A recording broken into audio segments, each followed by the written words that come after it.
People think, or any women think this is condescending, then this is not for them. Okay. The reality, you have to be open to recognize where you are in life and what you want. Some people are happy.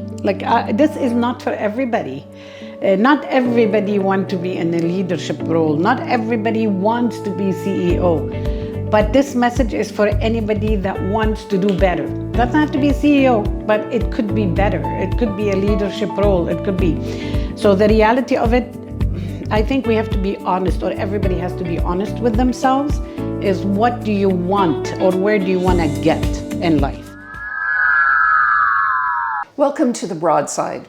And my guests today are two of the best bras in the travel industry, who we will talk to about mentoring women in travel. But before we get into the topic, I want to ask you, why now? We've been talking about it for a while.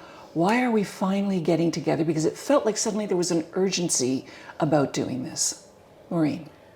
Well, first of all, thank you, Nina. This is awesome. I think now it's important, as you see, the industry is growing in some ways, but shrinking in other ways. And for me, I see that there's less women coming into leadership in the industry. There's a lot of women who are participating in the industry in travel, but I think from a leadership perspective, there is certainly a little bit less. And in going through, just events over the past 2 years, you kind of see that you see the same people over and over again. And I think it's important to bring new energy and new life into the industry. And also, as I'm getting a little older, I think I maybe have hit a plateau maybe 2 years ago, and I'm finally getting older. So again, I want to make sure that we're bringing up that next level of leadership because it is important. Zeina, you've had a very storied career in the industry. I think everybody knows you, looks up to you and what you've accomplished in leadership roles.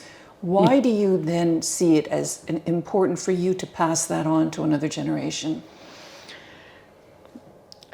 If I want to go back a bit back in history, when I started my career, all I cared about is me. It was all about, it's not selfish, but as an immigrant, a woman that came to Canada, I really didn't have anything. So I needed to prove myself. It was all about Zeina. But now that Zeina is Zeina, I need now to help other people really recognize honestly how amazing they are, how much they can accomplish. And the most, I think, critical is give them the self-confidence to go after it. One of the things that crossed my mind when I was thinking about this morning is I'm going to flip the channel for a second and say, if as a devil's advocate, I could argue that is it condescending to women to say that they need this kind of initiative and this kind of support? Personally, no. I think it's necessary because again, if the systems that are existing does not support it naturally and organically, then you have to create the pathways. And it's always about creating the right pathways at the right time.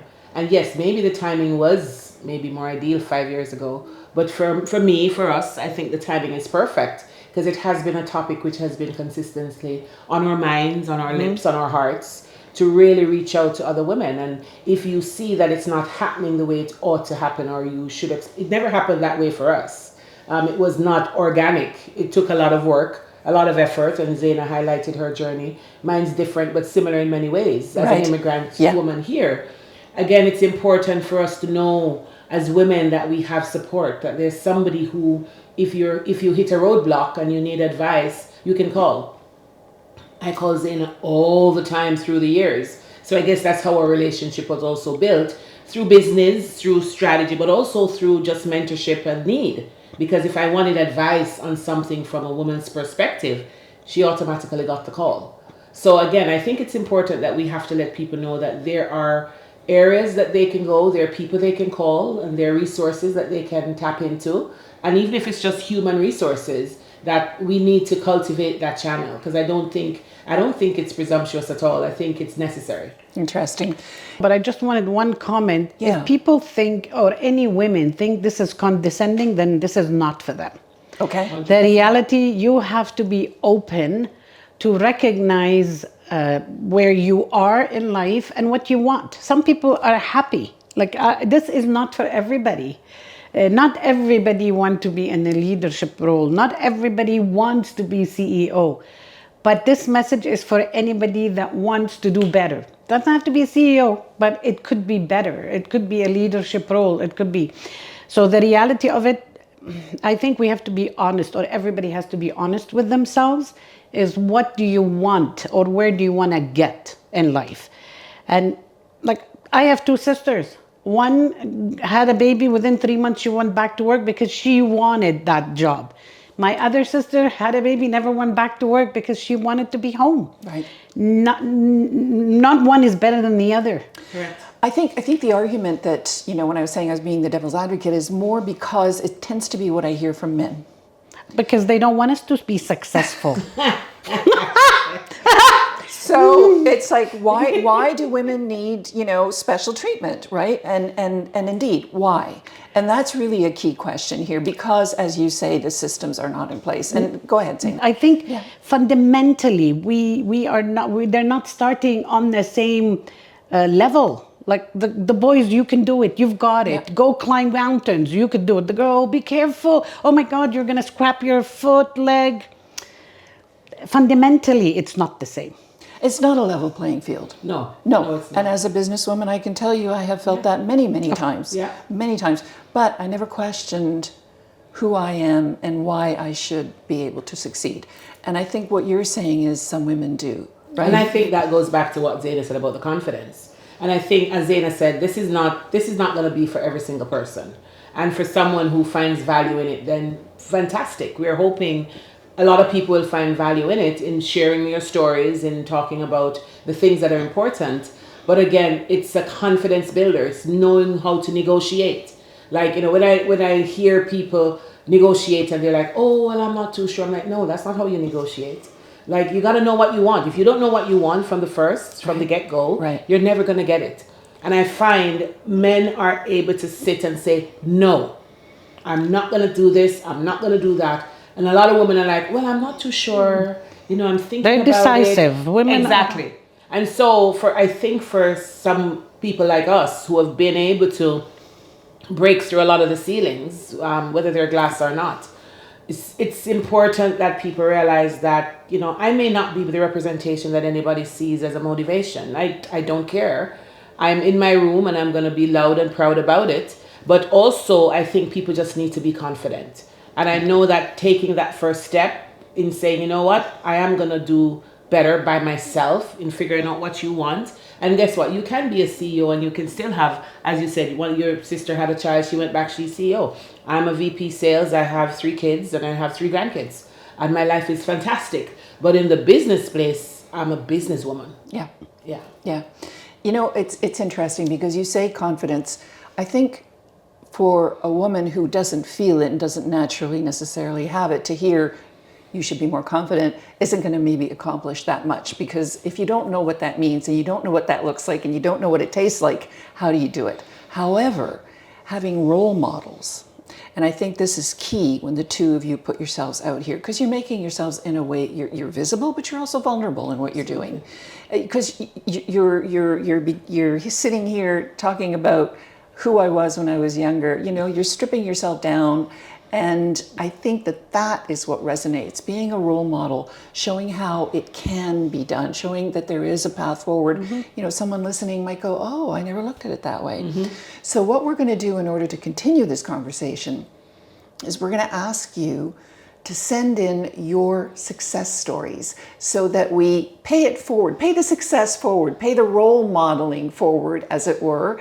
And if something that you did in your career you found changed it, or you took a risk, even a very small risk, but it sort of flipped your sense of yourself and it allowed you to see yourself as more of a successful, strong woman, holding it really in the core of your body, feeling it in your body, someone else will hear that and it may trigger it for them. So next time we get together, we're going to review some of your stories and talk about why they're so important and how other people can learn from it. Before we close off, I'd like each of you to share your vision with the viewers. Well, it's so multidimensional in terms of what you would like to accomplish, what you have accomplished. I was thinking about this a lot, and I thought about the trigger words that we often get as leaders in our own right, as female leaders, and I realized that there are three words I have stayed away from for most of my life, because I realized earlier on in my career, whenever I said those three words, the room changed. And the three words were, I don't know. I don't know.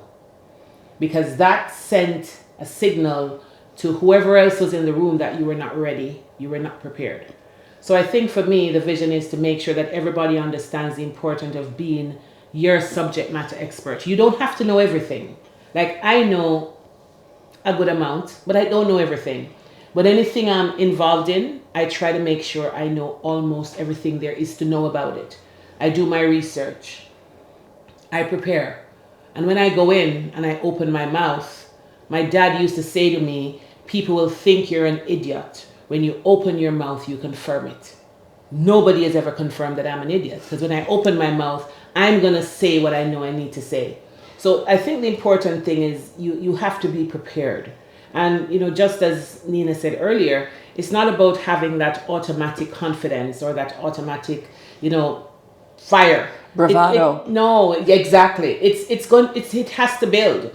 And that confidence comes after years of making mistakes, of knowing that, you know what, I made a boo-boo there. I wasn't quite sure I know, but guess what? If I didn't know, I acted as if I knew. And people believed me. At the end, no, that was way back. Now when I know. But again, it's just really having that confidence. And it's just the confidence in knowing that you know your subject, whatever the subject is, and just leaning into that. And the strength that says, you know what, if I can be myself in any other setting, I can be myself in the boardroom. And as Nina said, it comes with being very, very vulnerable, and that's a word that really makes us scared, especially as women, because we have all other things that come into that vulnerability. But for me, it's just really knowing what you're going towards and really just preparing yourselves, and the confidence will come. Zeina. Well, I think very similar, but for me, it's honestly, when I was growing up, there was never Zeina's going to be a CEO. Zeina's going to get married, have kids, have a home, because that's our culture. So for a woman like me, same for Maureen, to be very successful in what we do, it's huge. And this is really, if we could do it, anybody, and if you want, can do it. The reality of it wasn't, for me, it wasn't an easy cost, and so I'm sure it wasn't for Maureen. But this is what I wanted to prove to my mother, first of all, because she never thought, oh my God, women, although she was a very successful woman, but you always want different for your kids. Oh, Zeina, you need a man. And I'm thinking, every time she would say that, I would just I'm going to get that man and maybe choke him. But that's not the point. Is I made it. We made it. And you know what? We want others that think they can't or don't have the resources or the ability, maybe it's confidence, whatever, or the tools. My God, look at us. Correct. We are, if we could do it, anybody can. And we just want to help you do it. Well said. Well said. So well said. And I was going to close off, but of course now you brought up a whole other thing. And as you speak, Zeina, I feel the fire burn in me. I do. You lit it, and I feel it, and I'm reminded of the fire that I had when I first wanted to start Openshaw. I had a very clear vision, I had a very clear passion, and I was driven. And so I'm wondering whether because you driven to do what you accomplished. Driven. Absolutely. And so I'm wondering, and maybe it's a topic for another time, is do we look further at, really, do you first have to have that drive and that fire and that passion? Or does that come, as you take baby steps? Different people, different strokes. Because again, my bringing, this was for me, this was for you. Other people, maybe they've always had people believe in them, but they wanted to show that they got it. Exactly. So it's very, very hard to pinpoint. but we can. I think we should do different segments about different things and see what our audience looks for. Ladies, thank you so much. I can't wait to Thank talk you. again. Thank you. no, we're very. awesome. This is very fulfilling personally for both of 100%. us. I feel that fire, really. I feel that passion boiling up again inside of me, as you know, when I just started. And it's awesome to be in such amazing company. Well, thank you, because I feel very blessed to have the two of you here. And now we're going to include the rest of you. So please do participate. This is for you. Thank you, ladies. Thank you. Thank you. Thank Gina. you. Thanks.